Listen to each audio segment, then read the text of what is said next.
All right, so the additional structures we're gonna need to see, the sciatic nerve is one of those. It lives underneath the bicep femoris here. It's a very large nerve. It's the nerve we're trying to avoid when we give those IM injections into the hind limb. That's why we're giving injections straight like this and not perpendicular. We could accidentally hit them. We have our patellar tendon.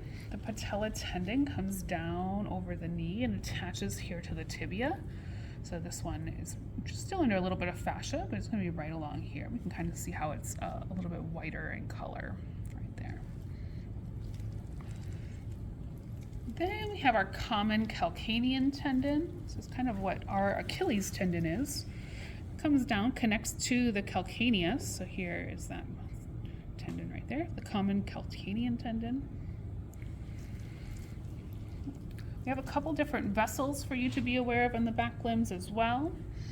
The lateral saphenous vein in our kitty cats is actually really small and relatively difficult to see. And I think it might be that little pink one. It should be dyed blue because it's a vein, but sometimes the dye does what it wants. But it's going to come over the front of the leg here.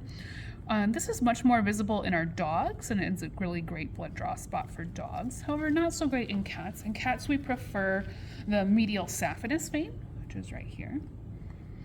Following the medial saphenous vein, proximal, it becomes the femoral vein.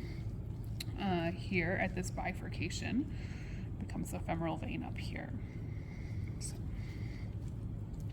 the femoral artery is the pink right here, lying right next to the vein to get started. The popliteal lymph node will be here behind the stifle. We have some of our cats that have great examples of this.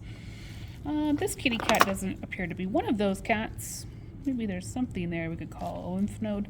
You would want to be familiar where this lymph node is located. So sometimes if I don't have a great example of it, I may put a pin and say what structure should be here, or what lymph node should be here. And you're going to know that that should be the popliteal lymph node, and you're feeling those on your physical exams. The last part on our list here is the linea alba. And the linea alba is where the two parts of the rectus abdominis come together. There's a kind of a whiter line here, right down the middle of our kitty.